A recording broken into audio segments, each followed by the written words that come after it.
Welcome to the Sharpe Club. So happy to have you with me this evening. It's a little bit past 9 p.m. I got caught. I used to do 7 p.m. So 9 p.m. on the East Coast. So happy to have you with me this evening. We are talking about independent media and independent politics. Is there really a future? Can it succeed? And I have an amazing panel this evening. I have with me a former candidate for both New York State Comptroller and New York City Mayor, and now hosting her own podcast, woman herself, Quanda Francis. Francis, how are you? I'm doing well. Thanks for having me. Of course, absolutely. In addition, I have someone who has been on the show before. You've seen her once or twice. The woman who is an activist, also hosting our show now, just told me she's doing it like daily. She's insane, but that's fine. I still love her. Sara Higdon, how are you? I am good, thank you. Not quite daily, but weekly. Yeah. So doing weekly, live okay. Weekly, yeah. Monday nights. Still a lot, but it's fine. I'm still happy you're doing it. Oh, good, yes. And then a woman who I've been on her show, she's been on mine, an independent journalist who has been in the belly of the beast and decided she's done. She's out. No more belly of the beast for her. The woman herself, Alison Morrow. How are you? I'm doing well. It's good to be back. Thanks, Larry. Of course, absolutely. And if you guys want to help me out, you can by following them. You can follow all of them on Twitter. You can see the descriptions, also their websites in the description on both Facebook and on YouTube. Please check those out. You can see you can follow them right there on Twitter. I want to start tonight, if I can, with the tragedy that happened in Nashville today. As you probably know, there was a school shooting in Nashville that we know of so far. 6 people who have been killed, 3 children under the age of 10, and 3 adults all over the age of 60.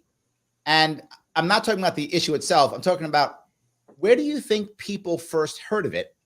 And where do you think people went to get more details? Now, I'm biased with my kids. My kids are young, teenagers. They're 13 and 19. And they get most of their news from social media, either like Snapchat or TikTok or Twitter or something like that.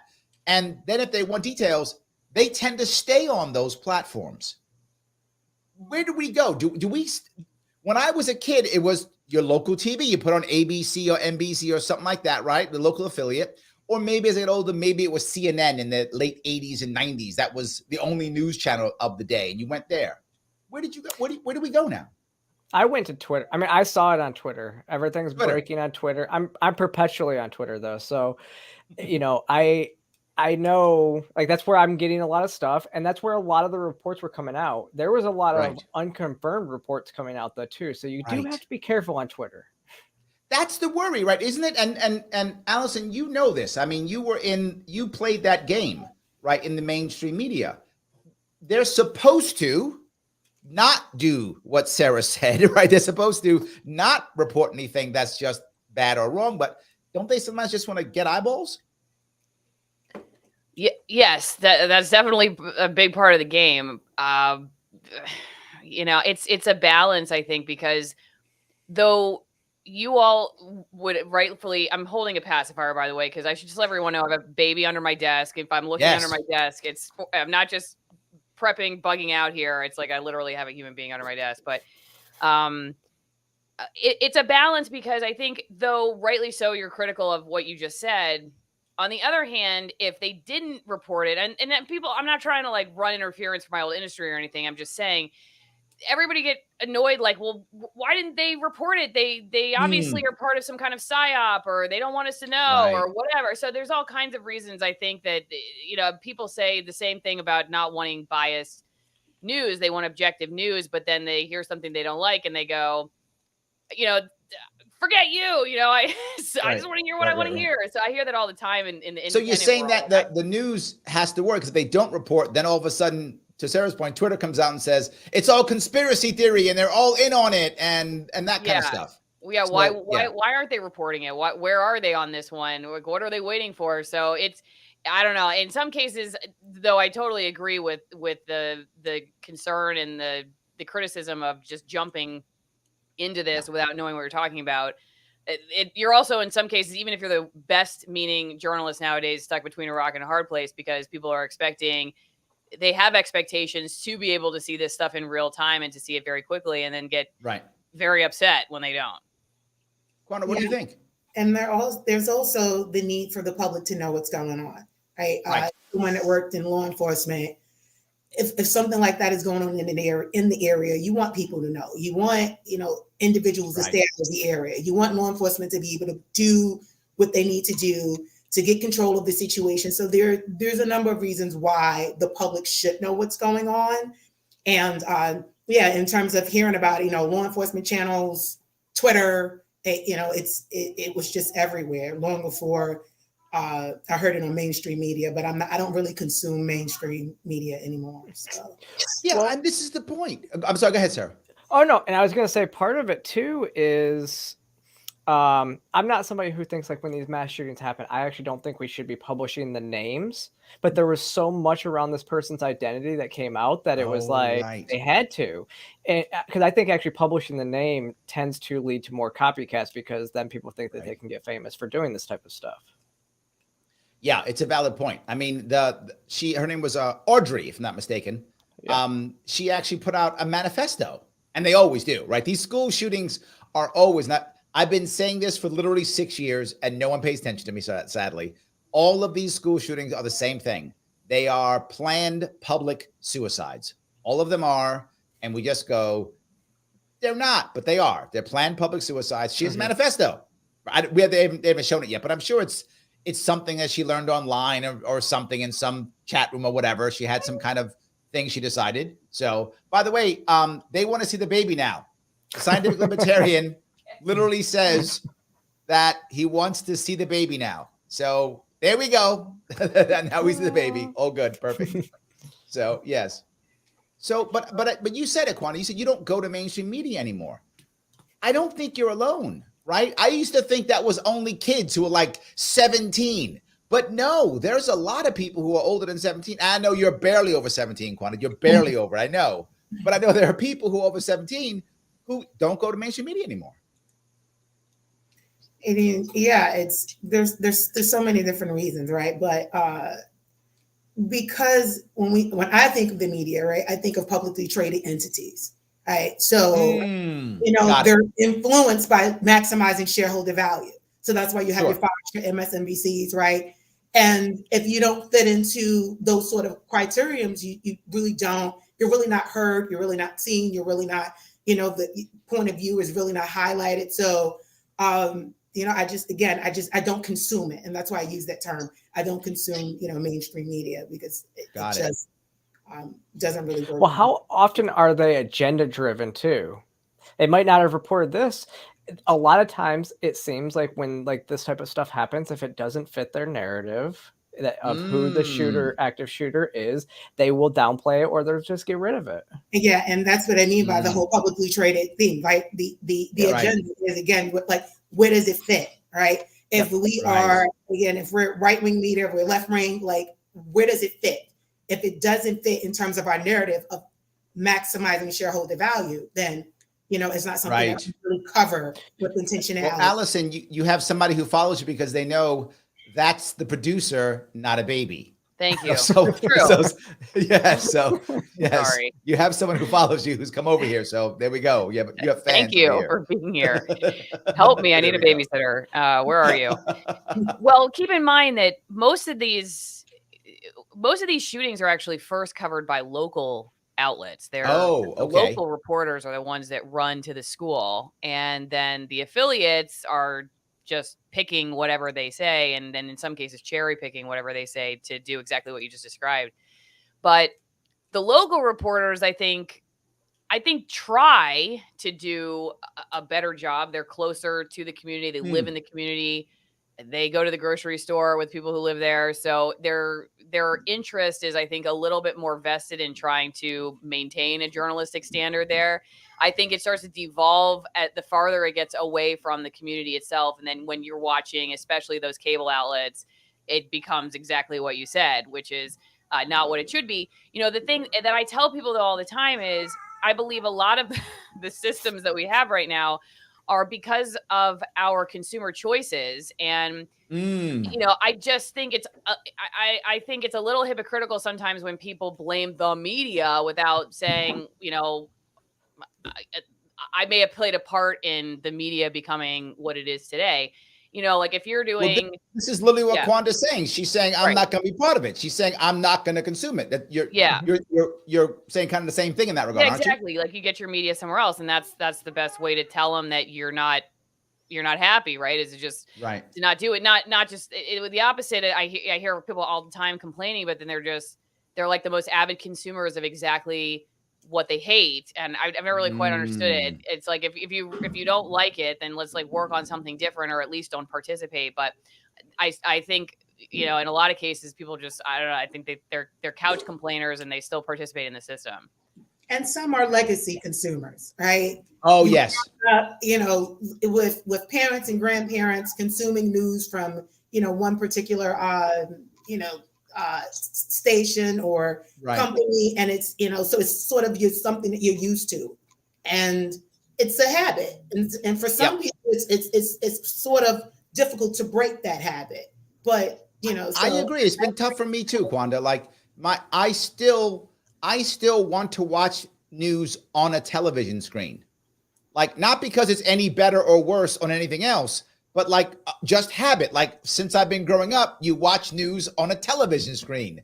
It makes no logical sense. You're exactly right. It's my habit. It's what I know. So it's what I assume is the right thing. So I will literally be on Twitter and go, oh, something happened. And I'll go to the TV and put the news on just out of habit. Like I could just put it on my computer screen.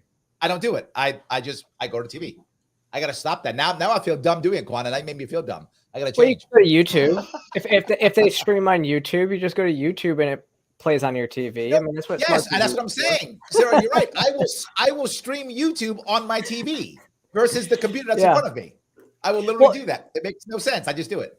But this is again why independent media is so important. It kind of keeps legacy media in check, right? Because if it's not, I mean, if they're not covering it, independent media will be getting all those hits, and they will be getting the coverage of it. And that's when you have to be careful, because then there can be misinformation. Some of the information might not be as accurate, but then people don't trust legacy media anyways. And so what is going to be the most accurate? In these situations, I tend to go to the local sources to get confirmation, because as Alison said, they're closest to the situation. They should have the most accurate information out of all. But I got to tell you, what I often think of is when something doesn't smell right. That's when I'm like, what's Alison saying about this? Like, that's when I go to her YouTube. I'm serious. I'm that's when I do. I go, you know what? It doesn't smell right. I'm going to go, what is it? Does Alison have a guest on this? So like, that's when I'm going to know what Alison's guest is saying. That's when I know what she's saying, because it doesn't smell right. If it smells right, then I go, oh, okay, I think that's normal, and I go about my day. But I look to independent media when something doesn't smell right. When I think it's just a left-right paradigm, right? That's all it is. It's not real. It's just left-right paradigm. So I'm just parroting what my corporate masters have told me to parrot. So I better go check someone else. That's when I start looking at independent media. Yeah, but it goes the other way. Go ahead. Sorry. It goes the other way too. I think we lost Larry's. Couldn't hear him. But it goes the other way too, because like today, with all the deep fakes and stuff like this, you have to like verify your source. Like there was a video of Joe Biden today talking about ice cream when he was supposed to be talking about the shooting. And I said, this has to be a deep fake. And when I went and actually saw the full video, it's not a deep fake, it's real. That's actually funny. Yes. But you do make a good point. It's not just like the independent world is free from the same issues that corporate news is. It may be a little bit different, but it has just as many, I think, potentials for problems and just bad information, generally speaking. Though you have, I think, more opportunity to get a variety, which is where the value is. Because Larry, like when you're saying it doesn't smell right, well, one of the things that's it doesn't smell right meter is that everyone's saying exactly the same thing. Like anytime there's a big story and everybody's saying exactly the same thing, it's when I'm like, okay, yeah, what's going on? Especially if it's of international or national consequence, war or economic issue, something like Right. that, where you have you have a lot of special interests that are playing into the narrative. In which case, you're like, okay, why is everybody saying the same thing about this? It's just kind of freaking me out, like watching Right. Stepford Wives or something on the news. Yeah, and the other thing I guess that makes me think about is when they want to turn it into, I guess it's kind of what Quanda's saying. They want to take advantage of the tragedy and turn it into blood sport, right? And now turn it into left versus right. So no matter what, if I'm in Fox News, Biden did it, right? If I'm on MSNBC, Trump did it. It doesn't matter what happened, right? I'm just going to say that because that's what I think the blood sport wants. So I'm just going to say that, right? I think that always gets me. Dave says it. He says the left on Twitter will say it's a Trumplican. The right will say it's Antifa, right? And it might be a Trumplican or it might be Antifa, but we don't know because they're just going to say it no matter what, right? And it might be neither. Term. I've never heard Trumplican before. There we go. That's a good one. There we go. All good. So yeah, they could be either one. So let me do a little bit of housekeeping just for 1 second, if I could. If you're the audience, you listen to this and you like what you're listening to, do me a favor, click that like button. It does matter. That's how I get past the algorithms. Click that like button. It does matter. If you happen to be watching this on Twitter right now, retweet it. Don't wait. Why are you looking at me? Retweet it right now if you're watching this on Twitter. It does matter a lot. If you want your comment to come to the front, you can always super chat me. That's awesome. I love those. Go ahead and super chat. But whether you super chat me or not, please do me a small favor, and that is head over to my sponsors, theadvocates.org. I talk about them all the time. Theadvocates.org. Take the world's smallest political quiz. They're my sponsors. It's free, costs you nothing. Couple of minutes, take one of their surveys, take it, whatever, and share it online so people can start having these conversations. The more conversations we have, the better off we're going to be. We want to have more conversations, less yelling and screaming, and these awesome surveys over at theadvocates.org. The link is in the description. Take one of those surveys, pass it on. It's free. Please do that. But I'm going to ask you for something more important. 3 people came here today to chat with you, so please follow them also. All of their links are in the description. And all of them, by the way, have shows and or media. All 3 of these wonderful people have shows and or media for you to check, to consume, and watch. Check them out on Twitter. Quanda Francis, Sara Higdon, Alison Morrow TV. Check all of those out. And by the way, Quanda is, for those of you listening on the podcast, QUANDA FRANCIS. Sara is SARAHIGDON with an underscore, which messes me up every time, but she has an underscore at that one. And then Alison is Alison with 1 L and 2 R's, Morrow TV. I just want you guys all to get that if you can. And we have a baby here, which is even cooler. So yes, I do want to go to another piece though here, right? Independent media is something, but also what about independent politics? Now, Quanda and I both last year tried to get on the ballot independently, and we both got sued off the ballot. Her by Democrats, me by Republicans. So it didn't matter. Both sides went after us. Didn't matter. They tried to get rid of us. Is there a chance of independent politics somehow piggybacking off of this independent media and making some change? I mean, if I go back to what happened today, you know what you're going to hear. Republicans are going to say what they always say. Democrats going to say what they always going to say, and nothing's going to change. I mean, is there a chance? I want to just point something out. I ran as a Democrat, got on the ballot as a Democrat for New York State Comptroller. And the Democrats' attorney, the Republicans' attorney, the Comptroller's attorney, all showed up to court to make sure that I was put off the ballot. There we go. Yes. 5 attorneys to ensure that I did not make the ballot, and the Democrat did not have an opponent in that election. There we go. Wow. I only had 3 attorneys against me. You actually have more attorneys. I only had 3. They all showed up. Yeah. I had 2 Republicans, 1 Democrat attorney against me. The Board of Elections attorney actually showed up as well. There we go. So yes. So is there a chance, or are we just fooling ourselves?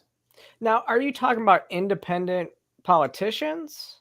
Or either one, right? Whether you're an independent politician, whether you're part of the Forward Party, which is popular now. Quanda and I was considering talking the Empowerment Party. If we're going to try the Empower Party, Libertarian Party, independent, like Bernie Sanders is independent, right? Whatever. Independent, period. And you can make that whatever you want. Because I think that there's value in being an independent, and I think me and you have talked about this, but building single issue coalitions to work together to actually do stuff. It's kind of what I do here in Georgia. I work with Republicans to try to get stuff done here in Georgia. And I was just up at the anti-war rally that the Libertarian Party put on with the Ford. Oh, right. It wasn't with the Ford Party. Yep. It was with the People's Party. And so those are ways that independents can get stuff done within the current system that we have. I don't know if you're going to be able to see a lot of politicians getting elected as an independent, though. Okay. Alison, what do you think about this? I guess my gut is that kind of the same with the media, that if there's going to be any change, it's going to be closer to smaller communities. Like the farther you get away into national politics, the harder it's going to be to change things. So, because what you're describing a system like what Quanda just described, it's a system where like the laws on the books were put together to protect exactly what just happened. And so you eventually like you got to change the law, I guess. So how do you get to that point? Or how do you at least say that they're not interpreting the law correctly? The one thing I've learned over the last couple of years of interviewing constitutional attorneys is that, well, first off, it seems like the government or the people that are in power, even if that's not the government, somebody behind the scenes, I don't know who it is exactly, but they seem to default to, we'll do what we want and then let the people sue us to prove that we're wrong, instead of like using all their money and resources that we pay for to make sure that they're legally acting before they do something. It's like they just do what they want and then we have to prove that it's illegal, which is just such a messed up system, but apparently that's what it is. So it's just going to take massive amounts, I don't know if lawsuits or what, to either change the rules or prove that they're not playing by the rules. And I don't know how that works at the dense national levels. I think probably what you're describing works at a city council level. If the higher you get up into state or national politics, I think the harder it gets. It's the same thing with media, I guess, the way you're describing it. If you even think about, like, say you're somebody who, like me, I'm a pretty small creator comparatively. And I was thinking about all these big creators who sign with either the big platforms or have big connections, powerful connections, like, and that's what some people, I think, get excited about. They're going to like score a big sponsorship or deal with a platform. But I kind of like being the little gal because I'm not afraid to lose something big at this point when it comes to any of that. I don't have anyone looking over my shoulders. And I think the bigger you get, the more money you get. I mean, look at what happened. Alison, you do have to sell coffee and wine on your show. You're right. Everyone go to AlisonWinePromo.com. Thanks for that, Larry. There we go. You do have to sell. Yes, you got to sell some wine and some coffee. Quanda, go ahead. You went through this with me last year.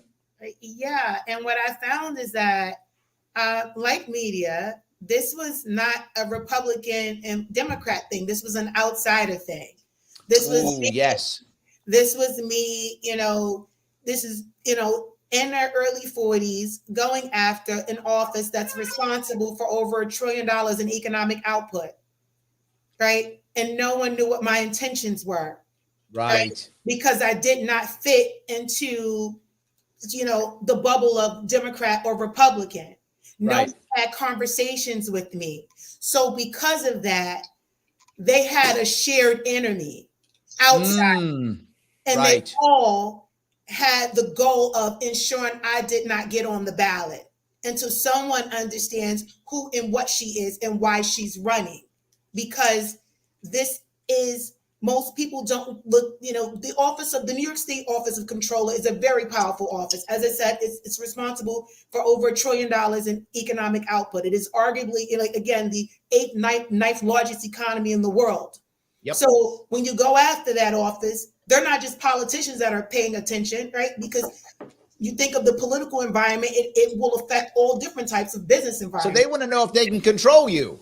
They want to know if they can control you or not. And see, and being an accountant and forensics accountant, it's sort of with an auditing background, right? Oh With yeah. a business background, I'm getting in there and I know what I'm looking for.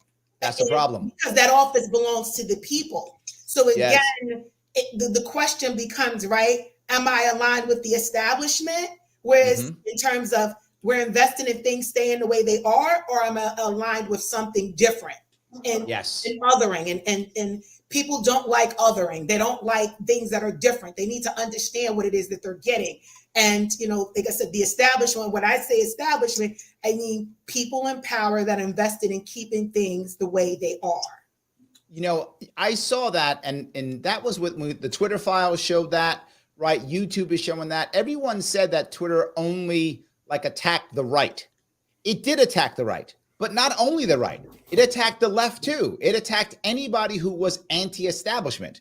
If you were anti-establishment left, you got attacked too. Yes. So it didn't matter. So they attacked everybody who was not establishment. And I feel like the bigger ones, like the YouTubes and Facebooks and those, they tend to be, like you said, Quanda, they're establishment. They're monopolies. They're like, you got to toe the line or you're gone. Yeah, the data background in me, I had to be very mindful of the keywords that I used. Because if I use the wrong words, then my message would be suppressed by the algorithms. And because I know that these algorithms are programmed with intentionality to get a desired outcome, I had to be mindful of that. But at the same time, with being on with that information, I knew how to best use social media to my advantage and not sort of become a casualty of the social media companies and their business practices. Well, Sarah, you've been beat up by the social media many times, haven't you? Yeah, what she's saying is correct when it comes to the algorithms. I've learned to use the algorithms pretty well on YouTube, but Twitter, I was censored. I was shadow banned, I think, the whole time I was on Twitter until Elon Musk took over. And that's just shown by how much I've grown in the last 6 months, Yeah, same thing for me. But the thing about that is I also, there's still some stuff written into the algorithm that's flagging people for saying it. I mean, I was locked out of my Twitter account. First time I've ever been locked out of social media was the day after Christmas. And then they ended up apologizing in the end for everything, but it got me a lot of attention. And actually the Streisand effect took over and it boosted me even more. But it's like there's still stuff that they have to fix because all this stuff is so ingrained into the algorithm. It's the algorithm building upon itself over years and years and years, which is interesting to see. Because then you go to like a platform like Rumble, where I don't think that their reach is very good on a lot of videos. I don't get a lot of views because on Rumble, their live streams are promoted more than their individual videos. And so I think it's the opposite with YouTube. YouTube live streams are suppressed, whereas Rumble, they're boosted. Alison, you're on both. What are you feeling? And why did you move off of YouTube? I mean, you're on YouTube, but I know you're focusing on Rumble. And are you still on locals, focusing on locals? Mm-hmm. Yeah, I would say locals is my number one because I enjoy it more. I feel like it's more direct to consumer model. I can engage with the audience. It supports my work directly. They give me story ideas, interview ideas.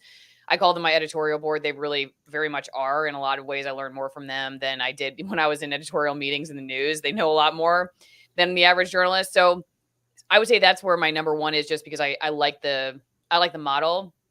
I think where Rumble serves a purpose is for view count. For, say, like a sponsor, as you mentioned, AlisonWinePromo.com, in case anyone wants a good Malbec from Argentina. But it helps me get the views, but it doesn't really pay. Rumble doesn't really pay that well unless you're getting people doing super chats like on YouTube. The ad revenue is just not there. And I've heard people say that's because Rumble doesn't have the cooking videos and the homesteading videos and the cat videos and stuff that YouTube does. So you don't get the same kind of ad revenue, and then it's not going to become a real competitor until it's being used as a search engine for that kind of content. Right now, it tends to be like more political stuff or just sort of dissident. material. So I don't know if that's true, but that's just what I've heard about. But it does help me, at least if, say, I'm saying I need to hit a certain amount of views per week that I haven't, in contract with my sponsor, then Rumble helps with that, because YouTube has so suppressed my channel. Or maybe, all of a sudden I'm just very unpopular. I don't know. But I mean, it's not, the money is not there. The only reason I'm on YouTube is just, I don't know, maybe as kind of a Hail Mary that at some point one or two people more baby, Alison, more baby is your problem. You need more You're baby. Right. I should give up on the controversial content on YouTube and just focus on my off-gridish living channel there, which is just about like, here's how you make sauerkraut with a kid, and just, right. but I'll do it that, how you've heard that like in Disney movies they put like subversive like flash frames of all kinds of crazy stuff. Like, right. I'm gonna start doing that, like COVID or whatever, like in my videos, like sauerkraut, but just put, flash frames of like COVID treatments or something like that. I don't know, like just that's good. Manipulate people. So I don't know, man. I hope at some point there's something that's like a legitimate competitor when it comes to a platform that can both give you view count and finance. But I don't know. I kind of think that for now, the audience saying, like, having a platform like Locals, for instance, where if you're somebody who really wants to support it and you want to give $1 or $2 a month and just have that taken care of, like, it just, you put your credit card in if that you feel comfortable with that, and you get charged a couple bucks a month to help someone stay in business. That I like that the best. That's my favorite model for now, anyway. But my worry here is, I'm sorry, go ahead, Sarah. Oh, but I think the problem with YouTube is it's so big. Part of it is there's so many videos being uploaded constantly that you're fighting everybody else. And so like the videos that I've had that have really blown up, it's in my niche market, and I get like reaction videos out super quickly. And those are the videos that I've done really well on YouTube. Everything else is a lot lower, but it's just because of the volume that's on there. I actually like the same thing with that Alison's talking about as well. I use Substack for the same reason. Oh, okay. You can monetize your Substack. I have Substack video, and you can do it the same way as Patreon and stuff. There was Substack video. I never heard that before. Either. That's neat. I was part of the beta program. I don't know if it's still in the beta phase, but I have it. So you're part of the cool kids, Sarah. You got the cool stuff. We didn't get it. I like that. That's good. I got to think about that. But I guess that worries me, though, is it's almost like now we've made it where there are people who are huge, and then the rest of us kind of struggle, right? So like you have the Joe Rogans, the Pod Save America, the Daily from New York Times, Ben Shapiro from Daily Wire. So whether you left or right, these guys and gals they're getting 2, 3, 4, 10 million views every show. I mean, are they sucking all the air out of the room or no? I don't know. My audience doesn't, I don't think, watch all of those people with much I don't know if trust is the right word. I would say it's skeptical of all the people you just named, and are looking for voices that are outside of their those circles. So I guess it just depends on who's watching you and what kind of stuff you're delivering. Because I think that those names, though they definitely offer an alternative viewpoint, I still think run in somewhat safe circles. And so I think like my audience would say they, not that they don't consume them, but that they're also looking for something that's even, outside and beyond and willing to question, for instance, I'll give you a story. I just had Ivory Hecker was on. Did you bring back a baby or a dog or a cat or something? No, but he's in here. He's fine. Okay, good. Good. Okay, good. Go ahead, Alison. Sorry. Yeah, well, I was just saying that I had Ivory Hecker on not too long ago. She was the reporter who infamously basically blew up her television news career on live television by saying that she was being censored by her boss at Fox in Houston. I don't know if you all remember that, but she was like, I'm working with Project Veritas and I'm being censored by my boss. Anyway, back to the hot weather that's coming through Texas. And it was like this amazing moment. I'm watching it as a former TV reporter, like, wow. Well, she worked with Project Veritas, over the course of several videos to tell her story. And they brought her on a speaking tour. And at one point, she was supposed to give the speech at, oh man, I don't want to say because I don't want to get the event wrong, but it was a big conservative event. And one of the big sponsors was Fox and Fox News Channel, Fox Corp, I guess. And anyway, they pulled her from the speaking line of speakers because she got up the first day and was speaking critically of Fox. And they're like, yeah, you can't do that. And so here you are, like this person who this is her story. Okay. So I'm just telling you the way she told it. She said that she was essentially pulled from the lineup because she was critical of Fox. So that's what I'm saying. Like when you get so big that now you have these connections to these bigger people, it's like, well, no, now, yeah, I mean, we are independent, but we had to pull this person, according to her, because she was being critical of one of our big sponsors. Yeah, but hold on. I want to go to some, I want to go, it goes to a level though where the opposite is true, right? For example, you're a Dave Chappelle, you're a Joe Rogan, you're Ben Shapiro, right? You're any of these people who are popular.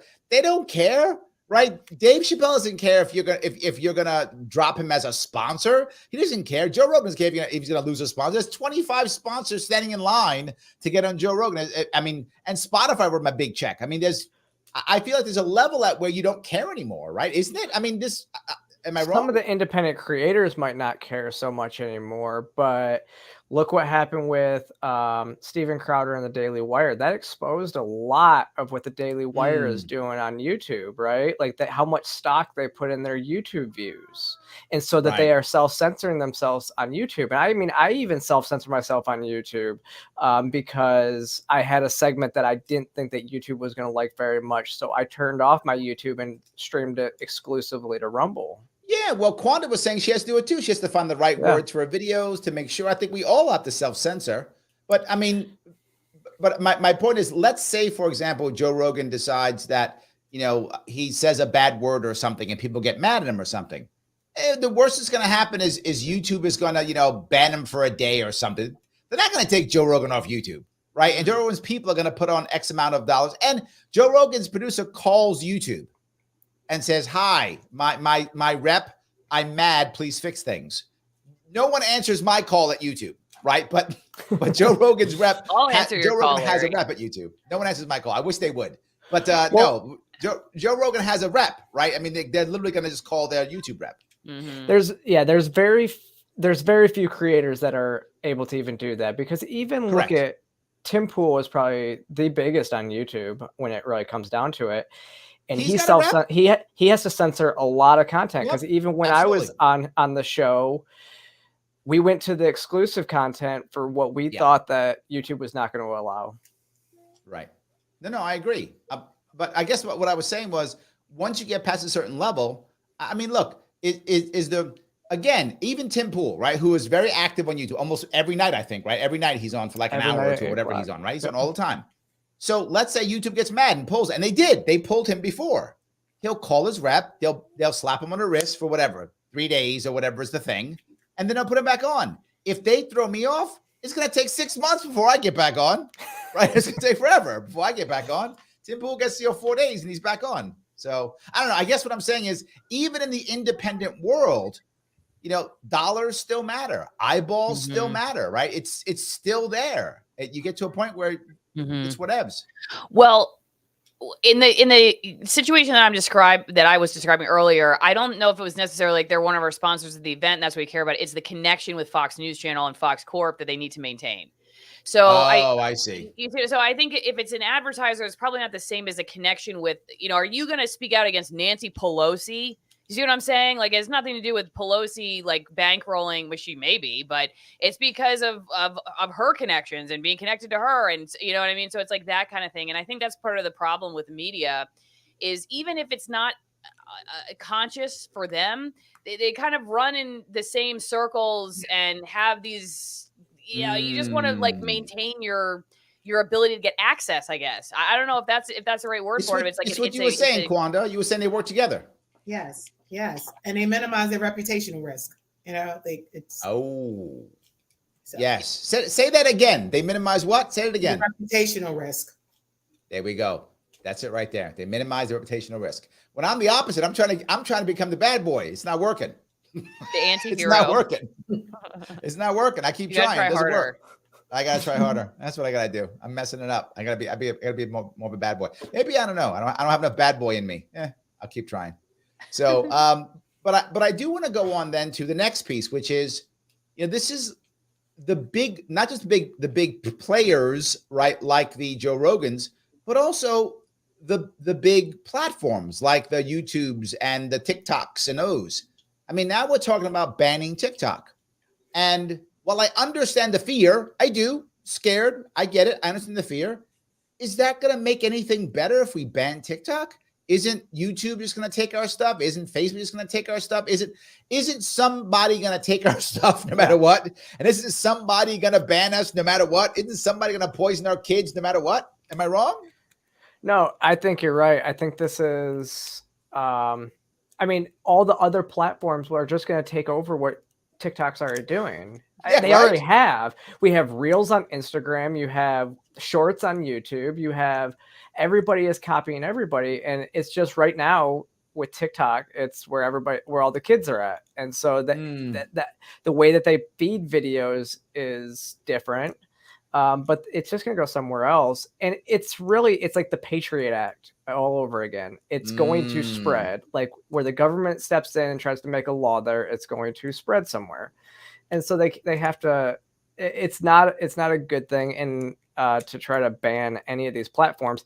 And if they're worried about like who has access to our information, I mean, Google has more information on all of us that they can write AI to recreate our lives, Yes, absolutely. Yeah. Quanda, you were going to say something. Go ahead. But Google is invested, in the United States, right? Sort of like a partner. So I don't do a lot with TikTok just because of, I don't do a lot with TikTok. So I do understand the issue that TikTok and the monitoring, how they're monitoring. I don't want to say too much about the platform, but what I will say is that when you have, there's one thing when you're in a situation where a company has access to your data and they're monitoring it to monetize it, that's one thing. Right. But when there becomes an issue where they may be monitoring it to weaponize it, right, for the good of a foreign entity, that may be an issue. And not saying that is the case with TikTok, but if the government has the United States government has a responsibility to protect the citizens of this country. And if I am worried. Doing it to us with Google. That's my worry, Sarah. See, that's my worry is if the Chinese have my information, they're not going to put me in jail. They're going to put Chinese people in jail. If the U.S. government has my information, they put me in jail. That's my worry. Yeah. The Twitter files exposed a lot. That's true. That's true. I think because I worked in law enforcement and I understand how you just how one can just get access to things about you that you would not know that they had access to about you. It makes me feel uncomfortable. So I don't do a lot with TikTok. I actually just joined the platform for the first time maybe about 2 weeks ago, and I had someone else join. So I don't use my devices to access TikTok or anything. Quanda, I like you. You are principled. You're like, if you don't like it, you don't use it. I like that. I wish more Americans were that way. You don't like it, don't use it. I love that. I wish more were that way. Right? I'm like, I hate it, and I'm using it. See, I'm angry at myself. I'm still doing it. I don't even care. So when you see as a marketing person, when you know marketing and you see what they know about you and how they recommend stuff to you, and you see that any app that you have starts listening to you, like they found listening in kids apps and stuff like that, so that they could recommend kids, it would listen to what TV shows you were listening to so that they could recommend stuff to you. You're right. It is scary. There was a recommendation software, so that's cool. But when we talk about how having information about things and places and whereabouts, even something as simple as knowing where a particular stop sign is, just information that again that marketers may not be interested in. But if someone was looking to cause harm, having access to this information could be problematic. This reminds me of when I was in Afghanistan. They had to tell everybody to stop using their GPSs to run, like to clock their runs on post or on the base, because it was uploading to the internet, and then the enemy was actually getting literal maps of how the bases were laid out. Exactly. Geolocation, right? Using geolocation. Yes. So now you understand. So I don't use my devices at all on TikTok. So there we go. I just don't. But there we go. People are talking about this one. Let me grab a couple of these. Let's see here. Matthew says we shouldn't ban TikTok. We should educate users. That's one. Patty says, I feel sometimes all I have to do is think about something and an ad pops up. So I think there's both sides of this, right? People are like, yeah, I think it's kind of both sides of this. I know, Alison, you were quiet on this one. Did you have a 2 cents on this one or no? Listen, I'm the person who puts their phone on airplane mode when I go places. Like my husband can't get a hold of me. I'm that person. I don't like to have anything tracking me, but I do. Like I am on TikTok. I haven't been on the platform in a long time. I'm on it. I mostly just because I don't have a lot of time. But yeah, I mean, I'm totally freaked out about, like you brought up the U.S. government. I'm a little more concerned, I think, is like what you brought up, Larry, about that. I'm also concerned about the marketing thing. The other day, I was on the phone with my mom, telling her I was looking for something a little bit less, intense for my 3-year-old to watch. And I said, yeah, people talk about this show, Peppa Pig. I've never seen it before. And what show was recommended? I mean, the TV was like on, but we were watching something totally different. And then, all of a sudden I get that recommended me on Amazon Prime. Are you kidding me? Come on. So, it's just like, I don't know what to do with all of it. I always, whenever I'm out, I always go like this. I say to the NSA agent who's listening, I was just joking. Yeah, just joking, NSA agent. Yes. So, Alison, do you know how Apple AirTags work? Like how the Apple AirTags work? Yes. So think about AirTags. If you're sitting here, you have your cell phone, and your cell phone now pings to the nearest tower. If someone is monitoring you, they know what the tower is. So if they want a cybersecurity attack, they can go and hit that whole tower. And now, guess what? Everyone in this area that depends on that tower for communication is now out. Yeah. You see, but it's worse. Things like that. Well, I'm just like, that's it. Is that why I put my phone on airplane? That was a soft explanation. But Alison, if you're going to put your phone on airplane mode, you also have to turn your Bluetooth off. Yes. Because with the way that the AirTags work, like that you can put them on any device. And so say somebody like steals.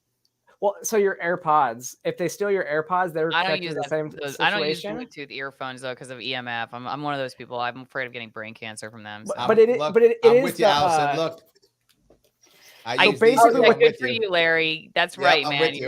You and me will be the last ones left. The AirTags. So basically, the AirTags they'll track the location of the tag based off of Bluetooth. So it grabs anybody's Bluetooth that's in the area, and that is what feeds that location. And so if you're not turning your Bluetooth off, then it's still feeding. Matt says airplane mode doesn't turn off the GPS function on your phone. Look at that. You're not doing enough, Alison. You're messing up. People got you. I'm sorry to kill your dream. I was wondering why 6 black Cadillac Escalades were trailing me yesterday, and now I know why. Now you know why. Exactly. Well, yes, that was one of the big issues with the Apple AirTags, though, is what they were doing is like car thieves were putting them on people's cars, like under the wheel wells. And then after a while, your phone would ding and then say, you have an Apple AirTag near. Do you want to connect it to your device? And it's literally somebody's tracking your location using Apple AirTags. Wow. Oh, right. I remember there was a story of some mad ex-boyfriend or ex-husband was trying to track his girlfriend or his wife or something. I remember that story. That's right. It's like, I'm going to see where she's going. And he used the AirPods to try. I remember that. Yes. Wow. That is mad. And they probably could listen in too. So maybe she better not be cheating. Because actually, he can't. Maybe he's listening. He's probably listening in too. It's the opposite. You can actually put your phone somewhere with your AirPods in and listen to your phone like across the room. There we go. Absolutely. Patty says, it took me almost a year of watching you, Larry, before I was less skeptical. I question everything. I have done my job. Meaning I less have done skeptical my of job. you, Larry, or less skeptical in general? In general, she is now skeptical of everything now, which is good, Oh. as she should be. Well done. Good. Yes. But I got to tell you, I really am. What I said I do, is true. When something doesn't smell right, that's when I start looking to the people who I trust and say, what's going on with this? What's going on with that? What's going on with this? Do they have a guest? And I usually want to hear a guest myself. I usually want to hear them talk to somebody, right? Not always, but I tend to let him talk to somebody like, okay, because in the back and forth makes me feel more comfortable that I'm not crazy. If that makes any sense, right? So when Alison has a guest on, I listen to her and the guest and go, okay, I'm not crazy. Okay, good. Maybe crazy, but not me. So it's fine. That's what I have. So yes, it's all good. Yes, all good. But I want to bring up one other piece if I could. Someone asked, how do we actually support independent media? And what I want to bring up is, I think we should be sharing and liking independent media, even if we don't watch it at the moment, right? When I see on Twitter or when I see on Facebook or when I see any of your stuff come up, I always click like. I click it all the time. I just click it, even if I'm not watching. Like there'll be someone, I don't care about this person, but I don't care. I still like Sarah. I'm going to click like. Right? So I'm doing it anyway. So I still do it anyway. I don't know. Is that something that we should be doing, or does that even matter? I think so. I do the same thing. I'll click like or even retweet. Same way. Speaking of that, that was the perfect thing, because right now, if you happen to be watching this on Twitter, retweet it right now. Yes, you fell for my trap. All of you did. Yes. And also, please click that like button. It does matter. We have to make sure we take care of all those algorithms. It does matter. Please. Absolutely. And follow the people right now. You want to support independent media? Everyone right now who you're looking at has independent media. So follow it. Follow it on either Twitter or on Facebook or whatever the case may be. All their links are right there in the description, or just follow them on Twitter and you'll see what they're doing. Please follow Quanda if you could. Also Sarah and Alison, please follow them all. It really does matter. Please do that if you can. I'm happy that you guys are giving me a little bit of your evening. I do appreciate that. So yes, Eli says shalom to all. So he's saying hello to everybody. That's good. Roger says, when the mainstream media decided to rely on industries that put communities at risk, they lost the public trust. When mainstream media ran propaganda on the Iraq war, they lost the public trust. When they didn't play fair in 2016 in the Democratic president primary, they lost the public trust. As they continued with the Russiagate and now Ukraine, Putin and Xi, they completely lost public trust, and we all moved on. I guess what Roger's trying to say is it's been a long time coming. I think that's what he's trying to say, that it isn't just like last week, that it's been literally years of us losing trust. And I think we were talking about this. Sarah, you and I were discussing this, that I wish we could support our institutions and believe in them. We should, as a nation, trust and believe our institutions. But I think a lot of us don't. I think we don't. And look, they've given us reason to, obviously. It's not like we're randomly doing it, but I feel like we should. I mean, I would bet Alison would rather, if she could, have it be in a trustworthy environment. And she's walking away with the baby. I'm here. Yes. I'm here. I just handed the baby off. He's left the room. Okay. I mean, let me go to Quanda with you. I don't know, you Larry. used to be in law enforcement, right? How many people now don't trust law enforcement anymore? If you go back, years ago, almost everyone did, right? Now, a lot of people even question law enforcement now. I don't know that. I mean, from my community standpoint, it's never been a trusting relationship with law enforcement.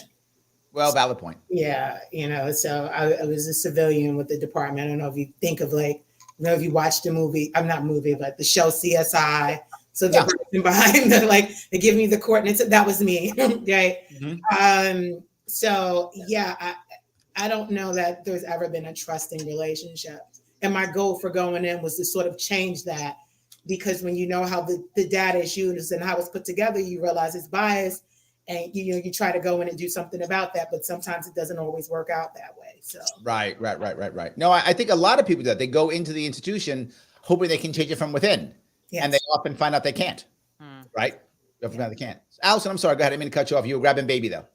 Well, I was just gonna say that I don't know. I think there's been some positive outcome of this sort of lack of trust because I think probably we needed to be more skeptical of these institutions. I mean, medicine's one of those things where now people are like, maybe I should be asking my doctor some more questions, or maybe I should look outside of conventional medicine, big pharma. That's true too. For my health. I think that's a great thing. I think it's great that people go, dang, I didn't realize how compromised medicine was. Now that said, I also know stories of people who are so scared of going to the hospital now because they feel like they're going to be strapped to some bed in a ventilator, basically, strapped to them and they're comatose, never going to wake up again. That they die at home because they don't want to go see a doctor. And I think that's the negative, unfortunate, correction that probably we need to back from, swing the pendulum back a little bit away from. Right. But the idea that, or like maybe my grandparents' generation was just like, okay, yes, Uncle Sam, we'll go to war for you, whatever, that was just the way they were. I'm glad that we're not at that stage anymore. And I'm married to a veteran. So I'm actually, for more reason, I'm glad we're not there because I'm married to a veteran, Yes, so, yes, absolutely. So yeah, 100%. I don't think all of that's a bad thing. Yeah, I mean, I think I agree with that. I think that particularly with the lockdowns, right? The lockdowns made a lot of people rethink a lot, right? We were at home, we were sitting around, we got on TikTok, we got on YouTube, we started watching stuff. I think a lot of people started rethinking everything. And to your point, Alison, some to negative, it wasn't all positive, right? It wasn't all positive. But I think the idea of being more skeptical, probably in the long run, is probably a good thing in the long run. But I do think you're right. There may be some people who went down some rabbit holes. They probably shouldn't have come out. And you see all the time now with all the young men who decided to go online and now they live online. They don't go to work anymore. They sit online all day playing video games and being gamers and stuff and don't go out and date. Don't hang out with anybody anymore. You just sit online. And so I think that there has been a lot of negative, but I think there's a positive. I agree with you. I think it's true. I think in my activism, Larry, we're seeing it a lot as well, especially with the medical community, what they've done with the transgender community and how they've lied to parents, how they've pushed this narrative. And you're seeing a lot of kids coming out and even adults coming out who transition and they regret it because they believed their doctors when they said this was a cure. Fortunately, I've always been skeptical and I did everything I could. I knew more than my doctor even told me before I even went into their office. But a lot of people trusted their doctors and they regret it now. And I think that has done the same thing. I use COVID as the same reason. It's you have to be skeptical of everything. I know it's scary, right? Like I think what's happened, and this goes what you were talking about, Alison, there are people now who don't want to do anything with vaccinations at all because they were so scared of the COVID. Now they're like, I don't want nothing. They don't want anything anymore. But shouldn't you be looking? I mean, maybe this sounds great, but shouldn't you be looking at your own health and deciding what works best for you, making decisions based upon each one, right? Shouldn't someone be doing that, deciding what your risk is? But I think there are people who are like now, no, or the reverse. People who are like, give them all to me. I will take all of them now. So I think you have people who aren't thinking. They're just saying they're all good or they're all bad. And they're not looking at their own health to decide what makes the most sense. It became political. Yes. Your health should not be political. No. That should be you. That should be all about you, not about your politics. Absolutely. I think it's true. Yeah. Well, schooling too, though.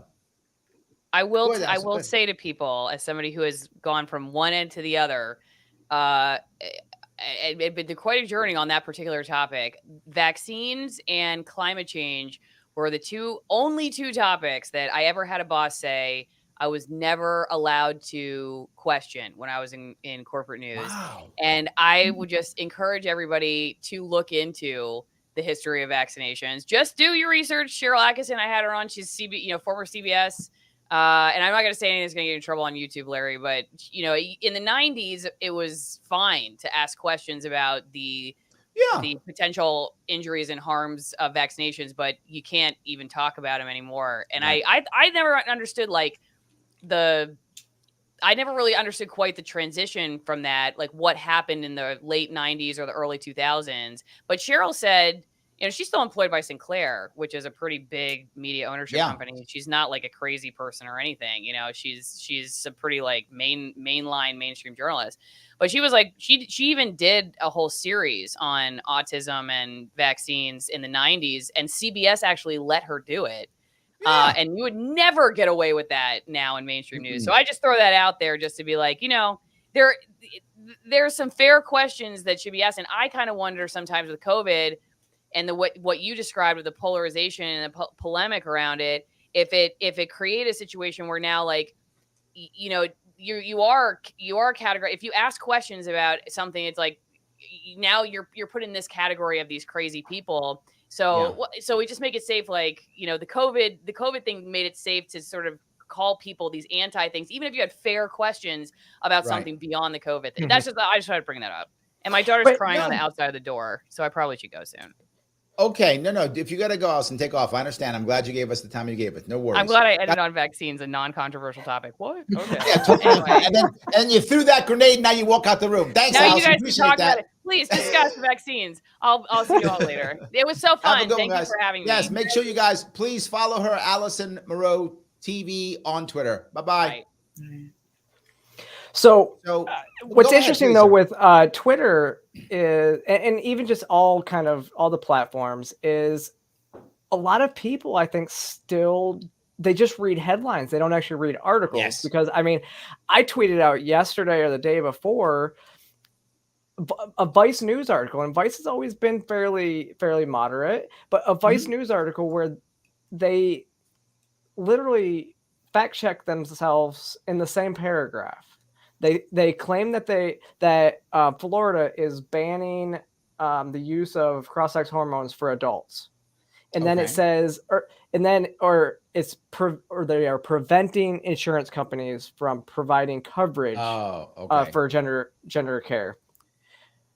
What the difference is, and they actually quoted the bill, and it said they may not provide coverage. So people are using, instead of may, they use may instead of shall. They don't know legal speak, and so they said they're banning it. And so it's either the writer doesn't understand legal speak, or it was purposely to mislead. It's clickbait. But now everybody online thinks that Florida is preventing insurance companies from doing this because the headline read that way. It's clickbait. Absolutely. Yeah. It's not. Wow. Yeah. That's wow. Space says, I wonder how much societal strife and suffering is because of the mainstream media. Much of it, I assume. This part does bother me, right? But it's not mainstream only. This is also, local too. And also, niche. Sometimes people get so upset and they follow that same narrative that they just make everybody the bad guy. It's a whole lot easier for me to just go, I don't like that Sarah. I don't like that Quanda. They're bad people, and just say why you guys are bad. That's easy for me to do. And then I get people to not like you, but I don't talk about any details. I don't give you guys a chance to talk back. I just say bad stuff. I think, don't get me wrong, the Fox and MSNBC dichotomy is insane. They just everything. I don't know if you guys watch, but sadly, because of what I do, I sadly do watch both of those stations. So if you watch an hour of Fox and then an hour of MSNBC, you would think it's two separate countries. Like you would not think you live in the same country, because what Fox will cover, MSNBC won't. What MSNBC will cover, Fox won't. If you watch Fox, nothing's going to happen to Trump. If you watch MSNBC, he's getting arrested tomorrow. Yeah, but that's what we talked about in terms of the two media conglomerates and the big integrated companies, right? So, but I like to thank you for bringing me on the show. I have to run now. Get it. Absolutely. Yes. I followed you on Twitter. Take care. Awesome. Guys, I want to say, everybody, please do me a favor. If you have a chance, please follow Quanda. She's got her own show out too. Yes, the Geopolitical View. There we go. The Geopolitical View is on Audible, Apple, anywhere you consume all of your podcasts. We just got an amazing deal with Apple. I have an Apple channel coming. We have other creators that are joining the platform. So I'm very excited. So the Geopolitical View is back. We're releasing our episodes every Thursday at 12 p.m. noon. So yeah, just check us out anywhere you consume your podcast. There we go. Quanda, always good talking to you. Let's stay in touch. All right. Sure will, Larry. Nice meeting you. Nice to meet you. So it looks like it's just me and you for a few minutes, Sarah. Yeah. So, but you talk about that dichotomy though too, and it's interesting because I know people who have multiple Twitter accounts because if you don't have multiple Twitter accounts, you will live in a completely different world than somebody else, because the way that the algorithms, if you click like on my stuff, you're going to get a lot more of stuff like mine. And if you click more stuff that's like on the opposite side of me, then you're going to get more stuff like that. And it's going to create your perception of reality, which isn't reality, which is why it's always so interesting, because being perpetually online, or even it's like being in front of the news or being perpetually online, gives you perspectives that are not real when you actually go talk to real people in real life. Right. Absolutely. And you think that everyone thinks the same way, and you go someplace and go, oh, they don't even know what the hell I'm talking about. They have no idea what I'm even talking about. They don't think like me. They don't even know what the hell I'm talking about. Absolutely. And I've seen it happen to me. I rarely go on certain platforms. So I'll just pop on all of a sudden and I'll be like, wow, okay, this is a way different thing. 100%. Yes. Joel says algorithms create echo chambers. 100% true. And well, what's interesting, when I was on Timcast, Tim was actually talking about this, and he was like, I think it was actually TikTok, where it was like, all of a sudden it would start showing him, like he said he would watch skateboard videos, and then all of a sudden it would start showing rollerblade videos, and then he actually went out and bought a pair of rollerblades, and then it started doing something else, and then it would show you out of nowhere, it would show you just a bunch of gardening videos, and then you would be wanting to go garden or something. It like the algorithms actually can control you, not just put you in an echo chamber. It can actually control you on platforms like TikTok. Absolutely. And you're like, wait a minute, I killed that guy? How'd I do that? Right? They got you all the way to the point where you committed murder or something. I don't doubt that at all. So yes, absolutely. So let me ask you, CIA mind control, right? Absolutely. So before we wrap this up, anything you want to talk about before we wrap this up? No, I don't think so. Other than just go check out my stuff. Please. Sara Higdon. Yeah. So to find all of my content that I produce, just go to sarahhigdon.com and you can find all my links for social media. So youtube.com/Sara Higdon, Rumble, same, Substack, and then everything else is kind of under. If you search Sara Higdon on any platform, you'll probably find me. So there we go. Thank you so much. Fun. Yeah, thanks for coming on. I enjoyed it, and yeah. Thanks. All right, guys. Everyone else who's watching, please do me a favor. If you haven't liked it already, please hit that like button. It does matter. Every single time you do it, it does make a lot of difference. If you happen to watch this on Twitter, please retweet it. It does matter. I know I keep saying it because it does matter. So please just keep doing it. It does. It's awesome. Guys, thank you so much. I will see you all. I'll be tomorrow. Obviously, tomorrow I'll be doing my radio show at 1, and I'm back on tomorrow also at 7 with a very interesting guest. I will see you all